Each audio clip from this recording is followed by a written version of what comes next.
Welcome, ladies and gentlemen. Charles E. Smith Jr. here, and this is an Inside Sports production of Talkin Hockey. Soon I'll be joined by my co-host Lonnie Schwartz, but first let's go ahead and thank our sponsor. That is thepuckshopshere.com. Discount hockey gear available online. They have the best prices already. They give free shipping on all orders over $75, and if you enter the promo code Inside Sports upon checkout, you'll receive an additional 10% discount. And glad that everybody joined us. This is our playoff preview show. So before we get into that, it is time to introduce the man from hockey54.com, none other than Lonnie Schwartz. You can follow him on Twitter at theschwartz54. Lonnie Schwartz coming in hot from Eastern Canada, from Toronto, courtesy of Google Voice. Lonnie, how are things out there? I am nervous with trepidation and everything to put my opinions and prognostication skills out there because I hate doing this stuff. I'm not going to lie to you, Charles. I'm not going to lie to the audience. If there's one thing I hate more than being right, it's being wrong. And I love being right. So, any which way, I like doing shows like this, but at the same time, there's part of me like, oh, no, I hate being wrong so much. But other than that, the weather's just fine over here. A little cloudy, overcast. Hey, fantastic. And very, very briefly, let's go ahead and what's the latest going on over there at hockey54.com? Well, now that the playoffs are in full swing as of April the 11th, we have our My Beardo 54 contest up and running where we've got some really awesome prizes courtesy of Beardo, or as they're called online, beardoware.ca. You can check them out. It's like the coolest toque of all time. And you also get some really cool prizes from the movie Goon. We've got some DVD combo packs, or I should say Blu-ray combo packs, that we'll be giving away at the end of the playoffs as well, once you've shown that facial hair off to us. So there you go. That's the latest and greatest. You do allow performance-enhancing effects, so they can go ahead into Photoshop and go ahead and give their beard some special touches and stuff, correct? You got it. You got it. Ladies and babies, you're both welcome. Would love to have you on here and see what you can do with that facial hair. All right, perfect. Well, let's go ahead and get into it. This is going to be the Eastern Conference preview. For those of you watching on Ustream Live, we're going to do Eastern Conference. At the bottom of the hour, we'll go ahead and switch over to the Western Conference. But first in the East, we're going to go from 4th seed up to 1 seed. So the first matchup is one that's kind of highly anticipated, the number 4 versus 5 seed, the Pittsburgh Penguins and the Philadelphia Flyers. Now, regular season, the Penguins the highest scoring team in the league with 282 goals. As far as in the season series, Philadelphia won that season series 3-2-1 against Pittsburgh. Goals scored, Pittsburgh 20, Philadelphia 22 in the games between them. But check out the power play differential. Pittsburgh 3 for 22 on the power play. The Flyers were 6 of 29 on the power play, so they really clicked well on special teams. Now, the other thing was that this last game of the season, when Pittsburgh beat Philadelphia, that was their first win at Consol Energy Center in Pittsburgh. So the Flyers very at home in Pittsburgh in this battle for Pennsylvania. And I was wondering, as the playoffs started, would Pittsburgh be the first team ever to just decline home ice advantage? They hadn't won there in 2 years against the Philadelphia Flyers. So you got that familiarity thing going on there. Lonnie, talk to me. This should be a great series. I have this series going 7 games because this is going to be 2 teams that obviously have a big hate-on for each other. You've got quality hockey players on each side, but there's an X factor. Whether you can call him the whiniest punk in the league or not, Sidney Crosby wasn't present for the first 2/3 of the season for the most part. And now he's in the mix at the most important time of the season. And he's like the X factor that I think a lot of people are going, well, Philadelphia might very well topple the Pittsburgh Penguins. Hold on a second here. Crosby's back in the picture. And he's hitting his stride now that the playoffs are kicking in. So I have a real hard time picking this one, but I think it's going to 7. And when I do, I'm circling the Pittsburgh Penguins to win because Both teams are really evenly matched. Sidney Crosby is back, though, and there's another guy that's out of the mix for Philadelphia that I think if he was there, then I'd give the nod to the guys in orange, and that's Chris Pronger. Chris Pronger is an absolute animal and can tip the scales defensively for any team he's on. Point in case, Anaheim, or case in point if you really want to use it in the proper order. But look at him. He's been gone the whole season. And that's a guy that is a huge difference maker. Daniel Briere is injured right now because of that beauty shoulder hit. I'm telling you, this is going to be a hard series, very hard-fought series, but I can't see Philadelphia defeating Pittsburgh in the long haul. I just can't. My gut and my brain are saying too many X factors going in Pittsburgh's favor. I'd say that, I tend to agree there. And when you look at the dynamics of this series, you've got Crosby, obviously, coming back, but also Malkin. Evgeny Malkin raised his game to a new level, and that's why I think he's going to wind up being the regular season MVP.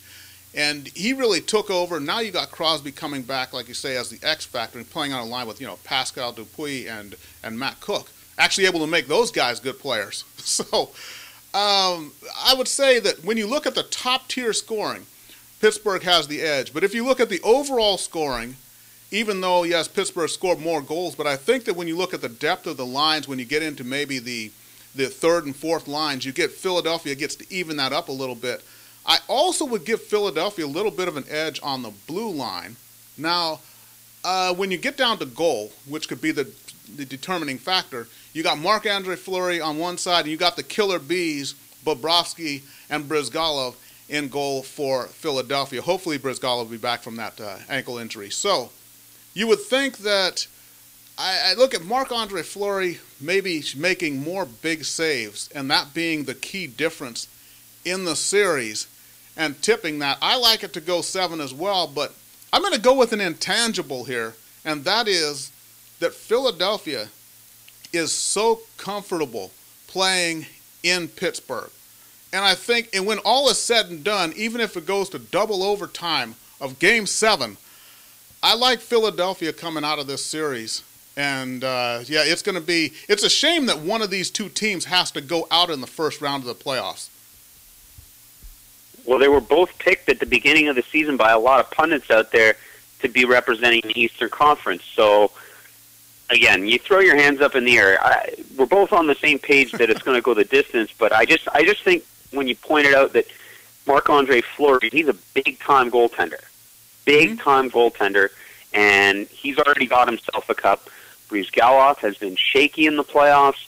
Bobrovsky hasn't been given the opportunity to play a lot of consistent minutes this year, even though there were times where Brizgalov was injured. Brizgalov at the end of the year coming on hot.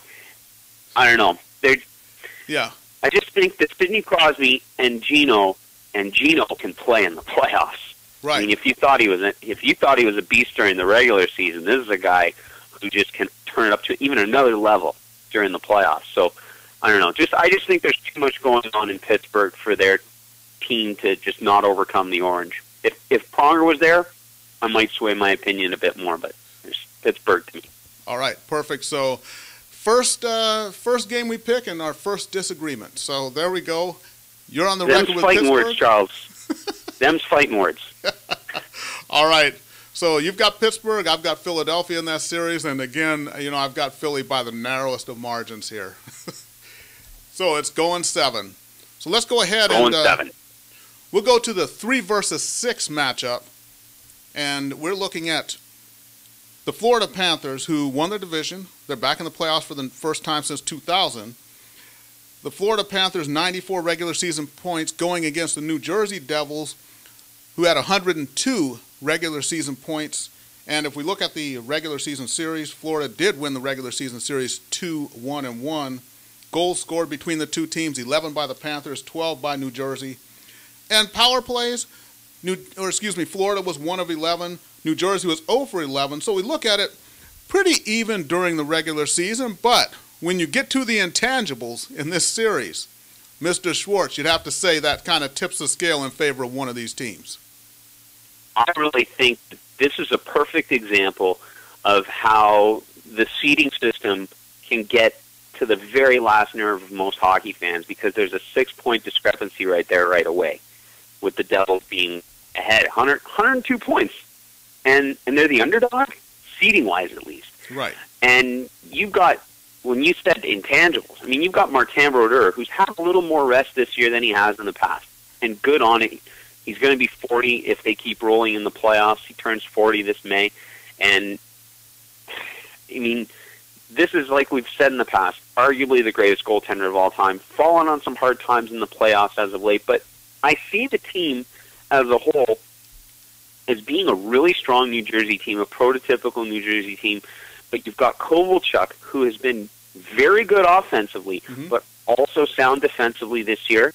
You have Zach Parise, who's been healthy pretty much all year long, and then you've got Patrick Elias. Patrick Elias had, I think he finished 76 points this year, and this is a guy who also knows what it takes to win in New Jersey. He's been there for every cup run. They've got two-thirds of that A-line back now. Remember, it was Elias, Arnott, and Sikora in 2000. They've got Elias and Sikora back there in New Jersey. Yeah, and if Sikora, who tailed off a little bit at the wrong time, comes back strong, you're looking at a New Jersey team that I think is going to have a much easier time come playoffs because of the pedigree of the team. And I think, honestly, I think this is just going to be 5 games. I think you give Florida one charity game, and New Jersey says, wait a second, we're the New Jersey Devils. Oh, yeah, we're going to do ourselves some damage. They're my dark horse pick, actually, to go pretty far for the Eastern Conference, but we'll just see how things play out. 5 games, New Jersey, the Big Fin, and the Devils. Oh, I'm going to use a really awful cliche. They're going to burn the Panthers. Oh, God, I'm not funny. Yeah, no, you're not really. You have a lot of hockey knowledge, but when it comes to humor, I mean, Alan Thicke came out of Canada, and that was pretty much about it. Whoa. John Candy, Eugene Levy. Come on. As far as stand-up, yeah. Okay. I'm not coming up there. I'm no comedian. John Candy, moment of silence, please. All right, so you know what? I look at this matchup, and I'm looking at the same thing, and that's, again, the whole Southeast Conference thing. And with the seedings, like you say, you got to look at the teams, and also the teams coming out of the Southeast. When you play in a weak division, rather, the win total is going to be a little bit skewed because you have 24 gimmies every year if you're a strong team there, which is what the Capitals were, for the past several seasons up until they had to struggle to get in this year. But New Jersey, Marty Brodeur, we talk about possibly the best of all time. I'm sure Patrick Wall would have a little bit to say about that. But Brodeur, he's going to be turning 40. He always has his birthday during the Stanley Cup playoffs. And hopefully, he can get back to the form he was at 2003 and prior when they won those 3 cups in 8 years. Because since then, he's just been a great regular season goaltender and not necessarily a playoff guy. But now he's rested, and hopefully the Devils can get back to doing what they do. But I like the Devils, too, in this series. We could say 5. I'll go ahead and say that, on emotion, the Florida Panthers might get one of these games. I wouldn't be very, very surprised to just see the Devils unceremoniously sweep them out in 4 games, especially we look at the goaltending situation for the Florida Panthers. You've got Jose Theodore, who is doing one of his typical late-season swoons and can't stop a beach ball. And you're going to have Scott Clemenson, who's going to be called upon to play goal against the Devils, and the Devils with just all the firepower they have now with, we talk about Kovalchuk. Also, there's another Giunta there, Another one of the flying little Steve Giunta boys. Yeah. Yeah, he was just the first star of the game a couple of games ago for New Jersey, so he's coming up to the organization as well. Yeah, this is, and honestly, this is as close as you can get to a complete mismatch in the playoffs. I like the Devils, and I could say they go ahead and sweep them, but it's never going to really be in doubt. So I don't know if we can get the brooms out yet. I hate predicting sweeps almost as much as I hate predicting in general. Sweeps are hard. I'm not so sure. I think we can. The way the Panthers have played this year, and they've been a good team. Okay, they made the playoffs. They won their division. Yes, it's a weaker division. Nobody disputes that. But give them a little bit of credit. They made it. They've got some good guys on that team. But do they have enough? No. Right, exactly. So, it's just right. It's just not a great matchup for them. So let's go ahead and move on, and we're getting to the defending Stanley Cup champions, the number 2 seed, the Boston Bruins, going up against the number 7 seed, the Washington Capitals. Now, the Caps did win the regular season series 2-1-1. Boston had 102 regular season points, Washington 92 regular season points. We look at the goal differential in the 4 games played between the two teams. Boston had 12 goals.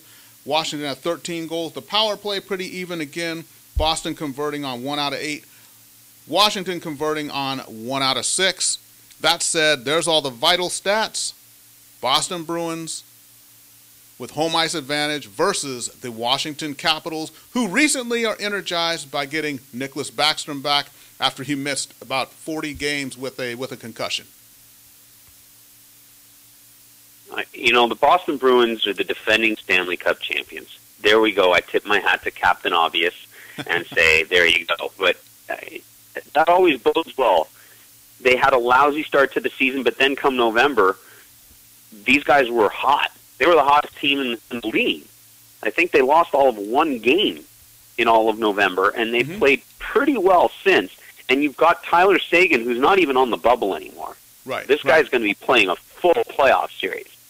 Tyler Seguin really upped his game again this year, and maybe for all the doubters out there who said maybe he was the bona fide number 2 draft pick and Taylor Hall was number 1, I don't know. Taylor Hall, he's been injured, I give him that much, but Seguin is on the up and ups, and he's a kid to look out for. You've got the super pest in the Rat, Brad Marchand, and Big Z. You got Big Z, and you got Krejci, who can pick things up. This is such a good, complete hockey team, and it's really, really hard when you've had a team like Boston who built some consistency throughout the season, and then Washington.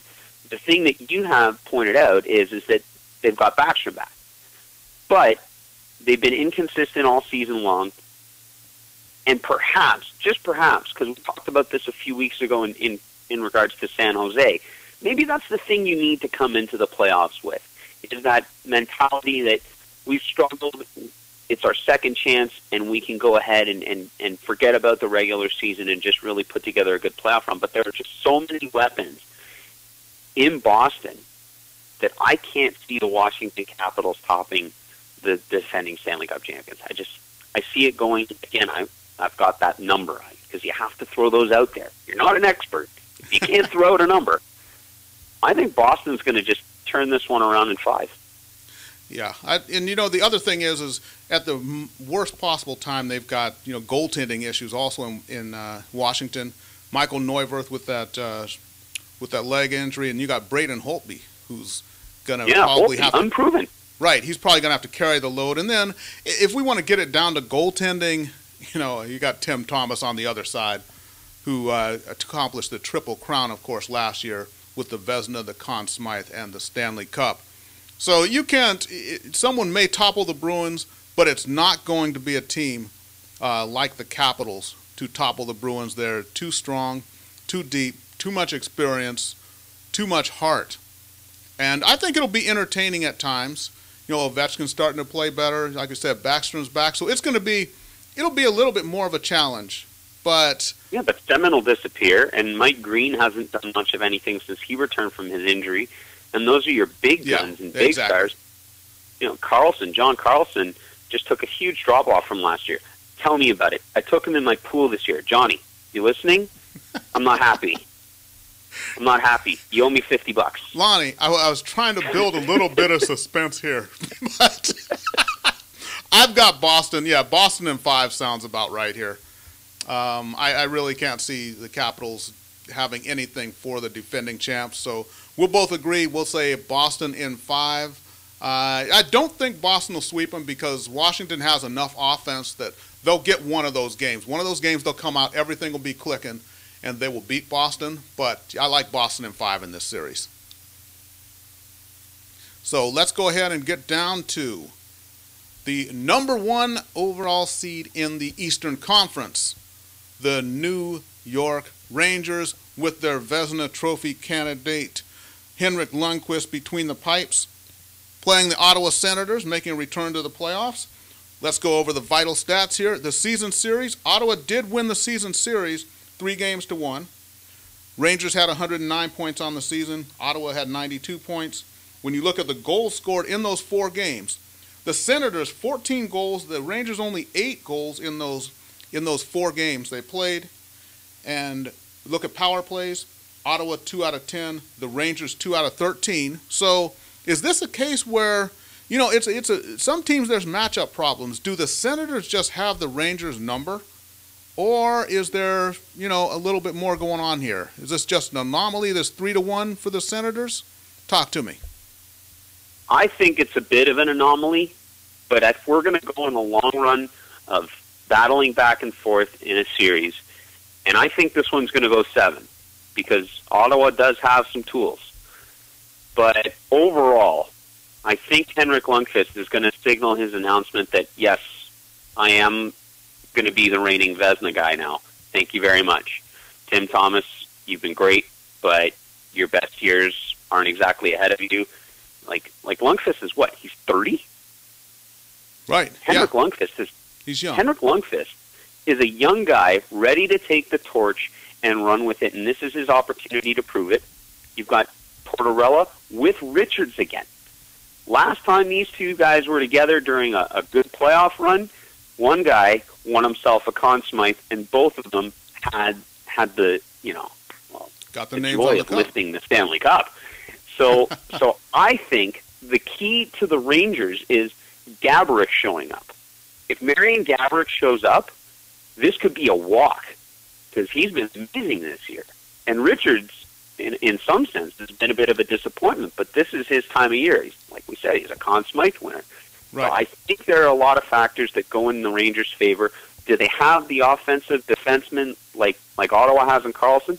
Not so much, but Del Zotto's not a slouch. And you've got a shot blocker of shot blockers in Dan Girardi. Right. So I think there's just, and Callahan, I'm looking over Ryan Callahan. Captain Callahan's been just a solid player. And on the power play, I think he's got something like 10 power play goals. I don't make a lot out of the power play during the playoffs, because last year Boston had 0 power play and still won the Stanley Cup. Right. But there's just so many things the Rangers have going for them. Ottawa, what I see is emotion. Is this what we can do for guys like Alfredson and Phillips? That's the factor that I could see maybe, if they're going to pull off the upset, it's that the team goes, okay, Alfie's been here for forever, hasn't won a cup. Got there, didn't win. Phillips, same deal. Spezza, healthy. Those are your factors for Ottawa making the upset. The emotion on Alfie, Daniel Alfredson, and Jeff Phillips. Chris Phillips. Why did I think Jeff Phillips? Chris Phillips. I don't know why I said Jeff. Well, Something you know wrong what? with me. You know, I look at one other thing, and when you talk about the the Rangers, and we talk about Brad Richards, we talk about Erik Karlsson with the Ottawa Senators. I think one thing with Brad Richards is, when you say he's hasn't put up that many points, and I've always said that ever since he won that Conn Smythe, I think his skill set was kind of misdiagnosed because of the other guys who were on that team. So he should have been compared. To me, he is a more skilled version of Chris Drury, more so than you can compare him to Vinny Lecavalier or Martin St. Louis. So he's that kind of a player. He's not a razzle-dazzle type of a player. He's just a solid guy, very solid, who can come through in big moments, and he plays with a lot of heart. Now the other thing is Erik Karlsson. What I would do if I were the Rangers is, yes, he's put up a lot of points, but that's during the regular season. What they need to do is, when that puck drops, Erik Karlsson, welcome to the playoffs, son. Here's how it's going to be. We're going to forecheck you like nobody's business. We don't have anyone to focus on but you in this 4-game series. No worrying about what team we play next, what city we fly to, who the matchup is. And that's the psychological side of the playoffs, is you can get in someone's head because you only have them to focus on. for that 7-game series. And I think the Rangers take that approach, use their veteran experience, and I think they baptize Erik Karlsson into the Stanley Cup playoffs.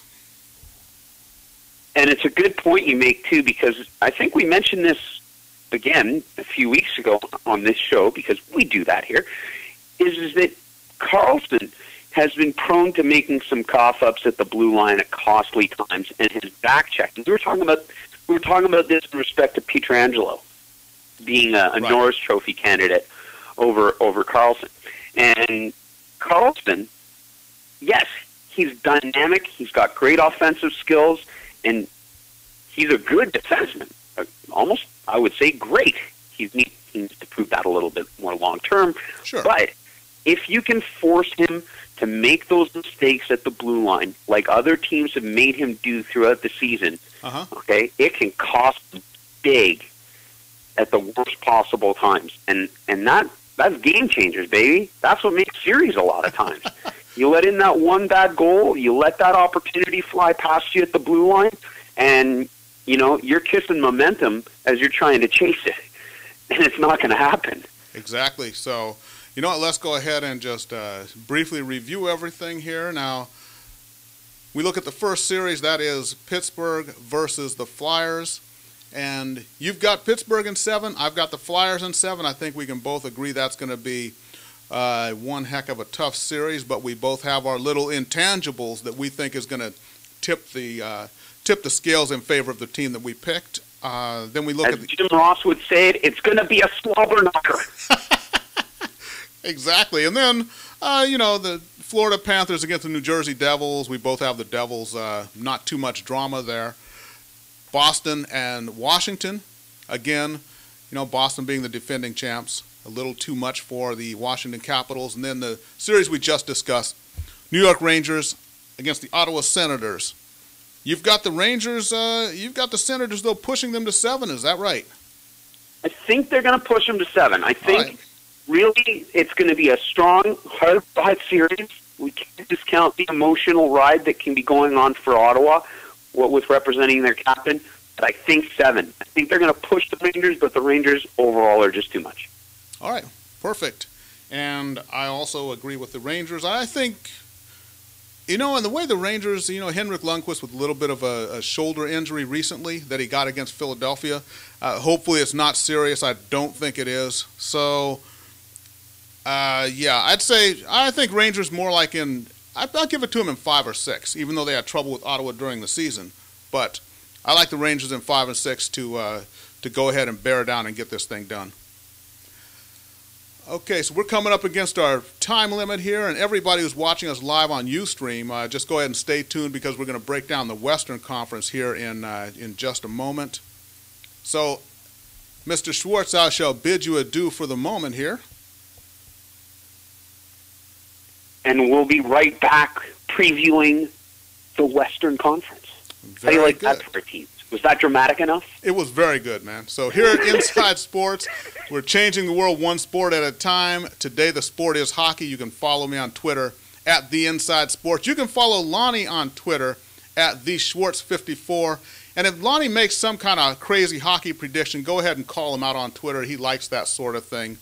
He heard from a Kostitsin fan very recently, but we can talk about that at a later time. So everybody, thank you for watching, and again, if you're watching us live on Ustream, just go ahead and stay tuned. We'll be right back in a minute or so with the Western Conference Stanley Cup playoff preview. This is an Inside Sports production of Talkin' Hockey. We'll be right back.